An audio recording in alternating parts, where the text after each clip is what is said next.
it's Amanda and welcome back to my channel.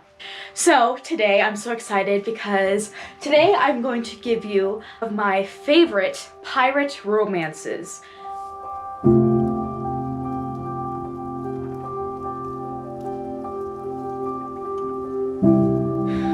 Now, if you guys know me, you know that my favorite thing to read is pirate romances. And I know that's not something that's very often done, but I have 5 books here for you today that have done a very, very good job at doing pirate romances. So let's get started, shall we? So these are in no particular order. I'm just going to tell you the ones that I really love. So the first one I have here is All the Stars and Teeth by Adalyn Grace. This came out in 2020, and the second book is out right now, and I haven't gotten that on my hands yet, so no spoiling. But this book came out in 2020. I read it back in 2020. I read this during the whole quarantine, so this is what got me through that whole thing. So this book is a pirate romance, and it's honestly very different from what I originally thought it was going to be. And I've never really seen this type of story being told in a pirate romance book. So I will read you the inside. As Princess of the Island Kingdom Visidia, Amora Montera has spent her entire life training to be the Master of Souls. The rest of the realm can choose their magic, but for Amora, it's never been a choice. To secure her place as heir to the throne, she must prove her mastery of the monarchy's dangerous soul magic. When her demonstration goes awry, Amora is forced to flee. She strikes a deal with Baston, mysterious pirate. He'll help her prove she is fit to rule, if she'll help him reclaim his stolen magic. But sailing the kingdom holds more wonder and more peril than Amora anticipated. Destructive new magic is on the rise, and if Amora is to conquer it, she'll need to face legendary monsters, cross paths with vengeful mermaids, and deal with a stowaway she never expected, or risk the fate of Visidia and lose the crown forever. And right down here, there's a little splurb that says, I am the right choice. The only choice, and I will protect my kingdom. So this book was really good. I gave it, what did I give it? I think I gave it a 4 out of 5 stars. It wasn't the best thing I've ever read. Honestly, the ending kind of confused me.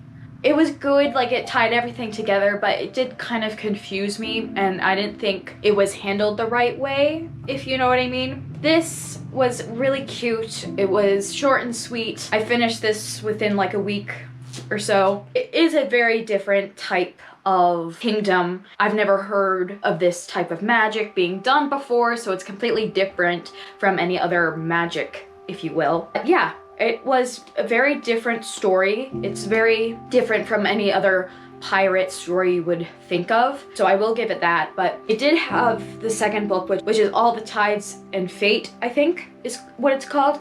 That came out, I don't know when that came out. It either came out in 2020 or 2021. But that did come out, and that is the second book to this. And I read the introduction to it, and I honestly don't know why we need it. Again, I can't say anything because I haven't read it yet, but I don't understand why we need it. I think this was a pretty good standalone, honestly. Like, I don't see why we need a second book because everything seemed to be wrapped up really well with this. But I will get it, and I will read it, and I'll talk to you then. So the next books I have here, they're a duology, and these books I really, really loved, and that is Fable and Namesake by Adrianne Young. Now these two, they're obviously a duology, and first off, the cover art is so beautiful. Fable, I'm just gonna put Namesake back. So Fable is another pirate romance, like I said. The first book I gave a 3 out of 5 stars. I would say that the first book was not as good as the second book, because the first book was all about like getting to know the characters, explaining what the story is, and explaining why they need to do this, why they need to do that. All the action really started towards the end and then continued on into the second book. So this one, I gave it a 3 out of 5 stars just because of that, but the second one I did give a 4 out of 5 stars. It was a cute story. I liked it. Of course, it's a pirate romance, so it's gonna be high up on my list. It wasn't perfection, and it just didn't really wow me, but of course I did like it. I had to sit in silence after a while when I finished it,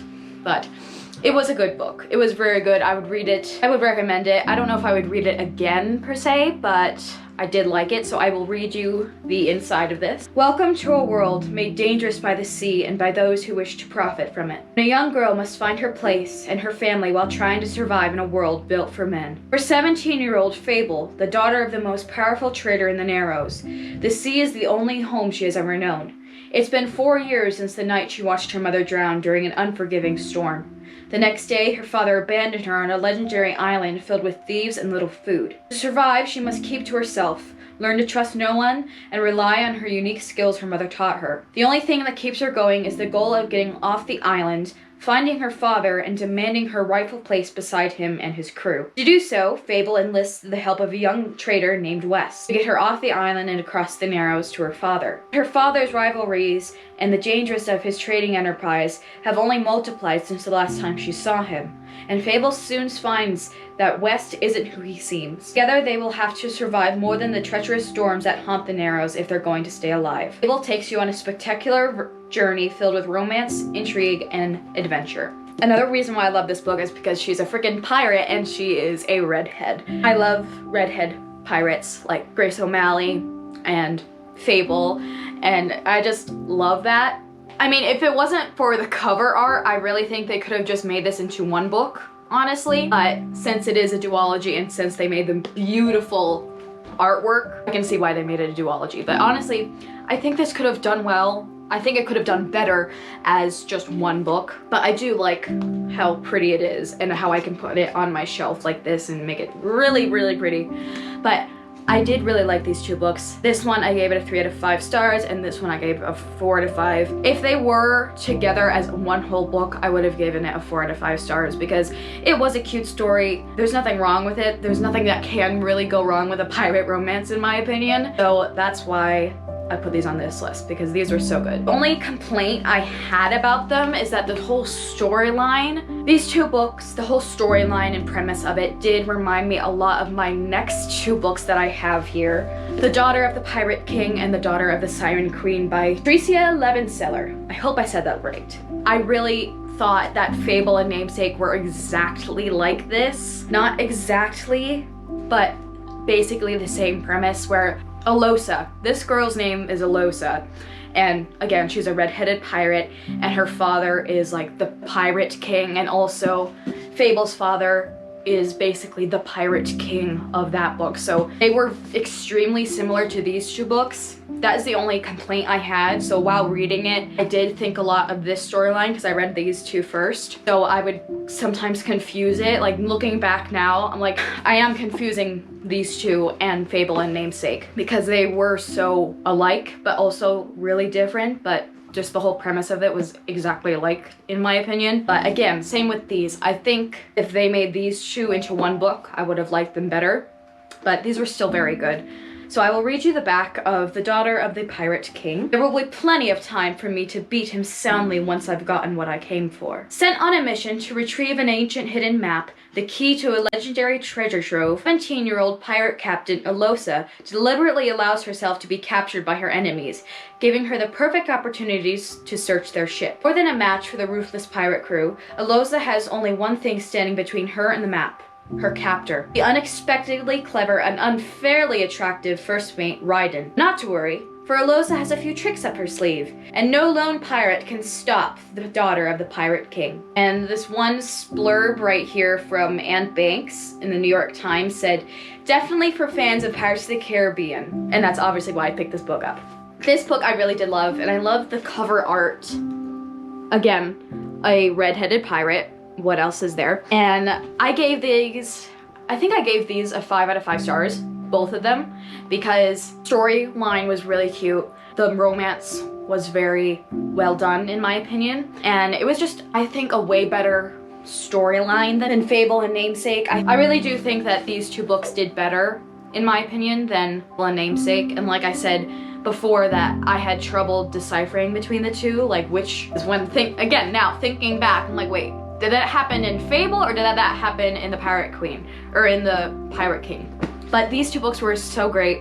The imagery and the romance and the angstiness I just loved out of these books. If you love Pirates of the Caribbean and if you love Johnny Depp as much as I do, you definitely will love these two books.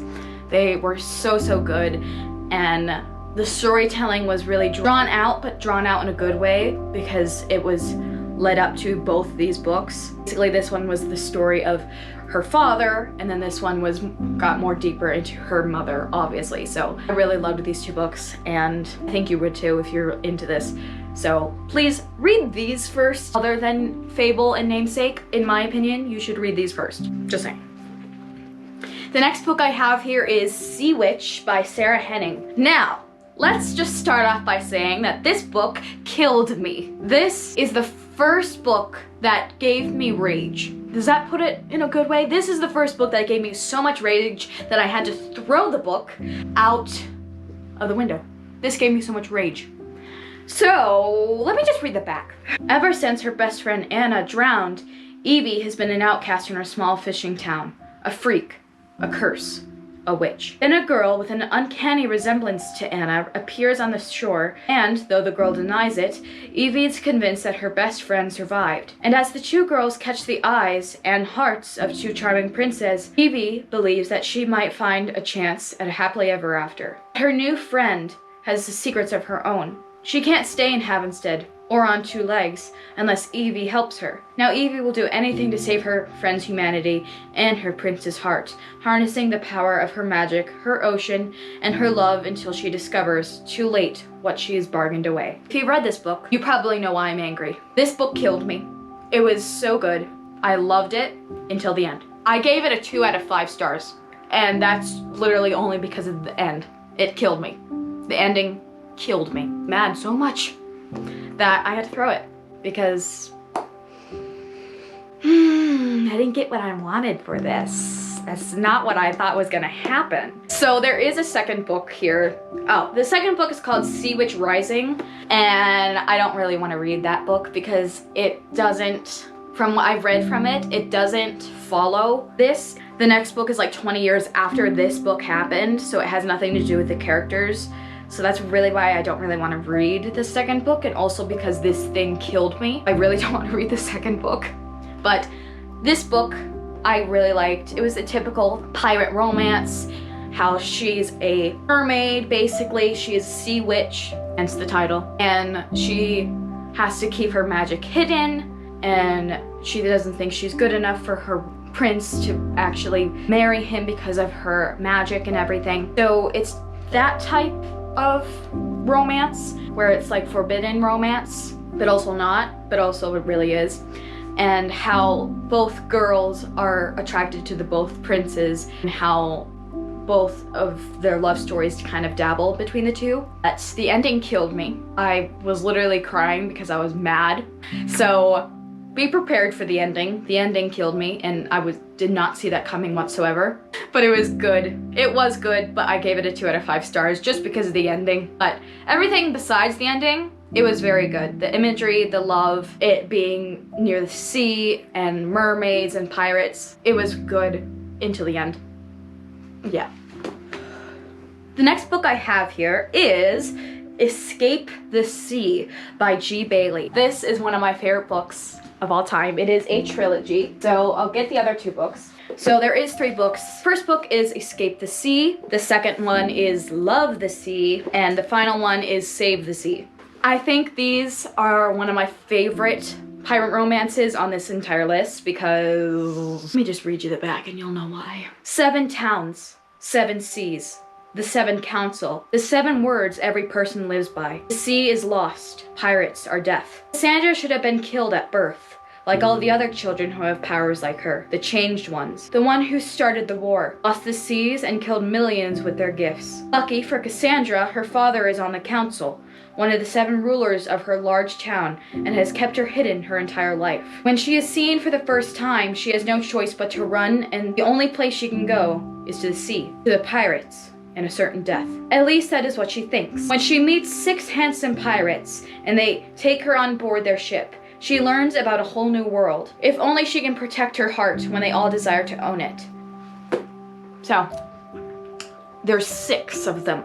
There are 6 handsome pirates in this book. So this is obviously my favorite pirate romance there is. Woo! This whole trilogy I gave 5 out of 5 stars because it was that amazing. The storytelling, the story building, oh my god, the scenery, the character building, everything about these books were so, so good. And of course, the romance was the best part. It was just the cherry on top. I think you would automatically think the changed ones are sirens or mermaids, but that's not what it is. They are just normal humans, but they have powers. They have powers of the different elements. All the changed ones have this mark on their head. It is a little upside down triangle. So that is what's on their foreheads, and they're supposedly kissed by the sea god at birth. And that is why they have these powers of all the different elements, but mostly water-based, obviously. These books were my favorite. They were amazing. And if you love pirates as much as I do, and you want 6 of them, these books are for you. And my final book, I left my favorite for last. That is Unhooked by Lisa Maxwell. Now, if you know me personally, you know that this book changed my life, because this was my very first Peter Pan retelling slash romance novel slash that changed my life. This is what really got me into loving Neverland and Peter Pan. But this is a Peter Pan retelling, and this is one of the, I'm literally gonna cry, but this is one of my favorite books of all time, and I have 2. This is my original copy that I treasure, and this one is hardback, and this is my signed copy of this book. It's my favorite book of all time, so I love it so much. I'll read you the inside. For as long as she can remember, Gwendolyn Alistair has never had a place to call home, all because her mother believes that monsters are hunting them. Now these delusions have brought them to London, far from the life Gwen had finally started to build for herself. The only saving grace is her best friend Olivia, who's coming with them for the summer. When Gwen and Olivia are kidnapped by shadowy creatures and taken to a world of flesh-eating sea hags and dangerous fae, Gwen realizes her mom might have been sane all along. The world Gwen finds herself in is called Neverland. Yet it is nothing like the stories. Here, good and evil lose their meaning, and memories slip like water through her fingers. As Gwen struggles to remember where she came from and find a way home, she must choose between trusting the charming fairy tale hero who says all the right things and the roguish young pirate who promises to keep her safe. With time running out and her enemies closing in, Gwen is forced to face the truth she's been hiding from all along. But will she be able to save Neverland without losing herself? This book is my favorite book of all time. It's basically a love triangle between, it's not this, but I'm putting it in a way that doesn't give away spoilers. It's basically a love triangle between Wendy, Peter Pan, and a younger version of Captain Hook. That's literally what this book is, and it killed me. This is my favorite book of all time, and it killed me. I cried when this was over, I cried during it, and I still cry now to this day about this book. This book changed my life. This is my favorite book of all time, and it's one of my favorite things of all time. It's literally a love triangle between Wendy, Peter Pan, and Captain Hook. But not. I have to stress that to you. I know that may seem weird to some of you, but it's not that, but I'm just trying to put it in a way where it won't give away spoilers. That's basically what it is, but it's basically not. It has a lot to do with the original Peter Pan story and Neverland, obviously. It's completely different from actual Peter Pan. It does have obviously Neverland and Peter Pan in it. That's the whole point of it, but it's not, and it's my favorite book of all time. Please, for my sake, read this book and it will change your life as it did mine, hopefully. My favorite romance book of all time. This is my favorite pirate book of all time. It's my favorite book of all time, so. So that is the end of this video. I hope you enjoyed me telling you all my favorite pirate romance books. And there is a lot more pirate themed books that I have on my shelf, so if you do want a part 2 of this video, I will definitely do that. Pirates are my favorite thing in the whole world. So if you enjoyed this video, please hit the like button and hit subscribe if you have not already, and click the notification bell so you'll be notified every single time that I upload. And if you have read any of these books, please comment that down below. I would love to know what you have read before, and comment down below your current read right now. I would love to know. And if you want to find me anywhere else, you can find me on Instagram, TikTok, GoodReads, Pinterest, and in between the pages of a book. As always, remember to be the Captain Jack Sparrow of your story, and may your compass lead you to amazing things. I shall see you guys in my next video. Bye guys. Mwah!